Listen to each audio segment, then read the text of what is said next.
Assalamualaikum warahmatullahi wabarakatuh. A'udzu billahi minasyaitonir rajim. Bismillahirrahmanirrahim. Alhamdulillahirabbil alamin. Asyhadu an la ilaha illallah wahdahu la syarikalah wa asyhadu anna Muhammadan abduhu wa rasuluh.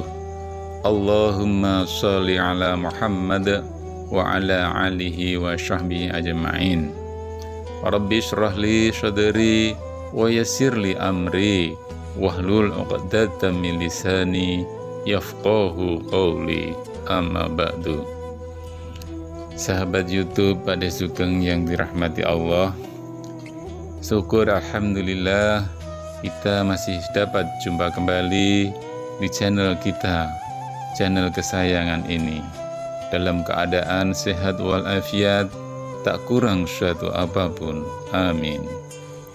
Sholawat serta salam tak lupa selalu kita haturkan kepada junjungan kita Nabi Agung Muhammad Sallallahu Alaihi Wasallam yang telah menunjukkan kepada kita, yaitu dari jalan kegelapan menuju jalan yang terang benderang.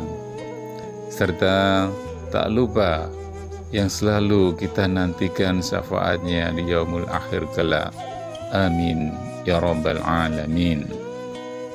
Sahabat YouTube Pak De Sugeng yang dirahmati Allah, harapan dan doa kami semoga sahabat YouTube Pak De Sugeng semuanya yang menonton video ini selalu diberikan kesehatan, dilapangkan rezekinya, dipanjangkan umurnya, serta diampuni semua dosa-dosanya oleh Allah Subhanahu wa Ta'ala. Amin. Amin ya rabbal alamin. Sahabat YouTube Pak De Sugeng yang dirahmati Allah, kisah seorang muslim yang tidak bisa membaca Al-Quran tetapi kuburnya bercahaya. Barang siapa yang memuliakan Al-Quran, maka ia akan mendapatkan syafaat yang begitu luar biasa apabila kita membacanya, memahaminya, dan mengamalkannya. Tapi tahukah Anda terdapat seorang waliullah yang tidak bisa membaca Al-Quran tetapi kuburnya bercahaya? Suatu cerita yang dikisahkan dalam Tazkirah di Masjid Sultan Zainal Abidin, Kuala Terengganu. Pada suatu saat itu seorang lelaki lewat satu lokasi pekuburan. Di situ malam yang kelam serta sunyi. Mendadak ia terpandang satu sinar yang sangat jelas terang nampak dari satu kuburan, serta selalu menjelang ke langit. Dia berpikir peluang kubur ini yaitu pendam seorang yang begitu istimewa. Ia seorang waliullah atau ulama atau seorang yang soleh yang istimewa kedudukannya di sisi Allah Subhanahu wa Ta'ala. Diambilnya sebatang kayu, lantas dipacak di atas kuburan yang bersinar itu. Pagi harinya lelaki itu datang lagi ke kawasan pekuburan itu dengan ditemani beberapa orang kampung. Beliau menginginkan menyelidiki serta ingin tahu siapakah yang dikubur di dalamnya sehingga begitu ajaib. Untuk tahu dengan selanjutnya, laki-laki itu berkunjung ke rumah pemilik kuburan serta berjumpa dengan istri tersebut, lalu bercerita, keajaiban yang dilihat di kubur suaminya. Anehnya, sang istri terkejut dan heran. Dia begitu mengetahui suaminya bukanlah siapa-siapa. Ia seorang petani umum saja. Bukanlah seorang yang alim, bukanlah seorang yang pakar ibadah, dan bukan juga orang yang soleh, apalagi imam, bukan juga guru Al-Quran. Jadi suaminya tak pintar membaca Al-Quran, serta dia tak pernah mendengar suaminya membaca Al-Quran. Akhirnya ia ajukan pertanyaan, apakah perkara-perkara aneh yang sering dilakukan oleh suaminya dalam kehidupan setiap hari. Pada akhirnya sang istri teringat satu kebiasaan yang dilakukan oleh suaminya.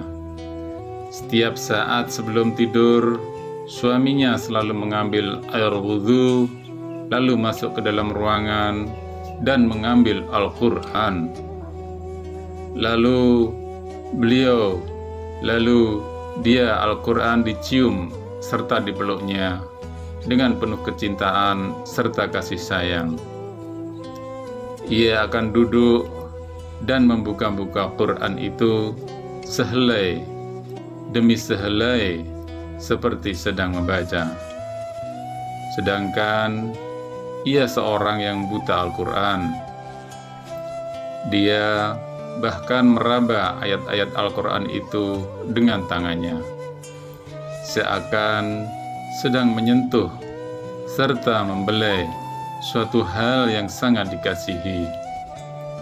Sang istri berkata, ia pernah mendengar rintihan serta isakan tangis suaminya yang begitu sedih mendayu-dayu dengan penuh penyesalan.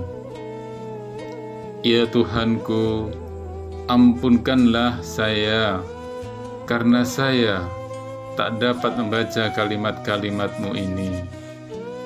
Jangan sampai Engkau hukum saya di atas kebodohanku ini, ya Allah. Wahai kalam Allah, maafkanlah kesalahanku. Saya tidak dapat membaca kalimat-kalimat-Mu. Saya tidak bisa bersahabat denganmu. Saya tidak bisa mengerti-Mu. Namun, saya begitu mengasihi-Mu.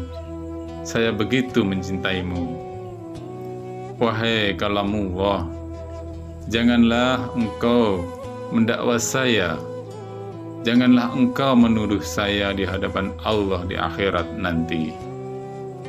Kemudian laki-laki itu memohon untuk melihat Al-Quran yang paling disayangi suaminya itu. Benar, serta begitu mengharukan. Setelah ia melihat naskah yang mulia itu terlihat lusuh, helaian-helaiannya terlihat riring dibuka berulang kali. Serta ada beberapa sisa air mata di kertasnya, tanda seorang kerap menangis berurai air matanya ketika membuka lembaran-lembaran yang maha suci ini. Begitu mulia kepribadian lelaki ini. Hatinya sudah menyatu dengan roh Al-Quran. Dia begitu mengasihi kalimat-kalimat Allah itu dengan sebenarnya. Berarti ia mengasihi Allah dengan semua jiwa serta raganya. Marilah kita menghidupkan Al-Quran di dalam masjid kita, di dalam tempat tinggal kita, di dalam diri kita, setiap saat, serta luangkanlah waktu kita setiap hari untuk selalu membacanya, serta memahami isi-isi dari Al-Quran, agar kita kelak bisa mendapatkan syafaatnya di alam kubur. Sahabat YouTube, Pak Sugeng yang dirahmati Allah. Demikian yang dapat kami sampaikan, mudah-mudahan bermanfaat serta bisa menambah wawasan kita. Dan semoga Allah Subhanahu wa taala meridhai serta mengampuni dosa-dosa kita semua. Amin. Subhanakallahumma wa bihamdika asyhadu an la ilaha illa anta astaghfiruka wa atubu ilaik. Assalamualaikum warahmatullahi wabarakatuh.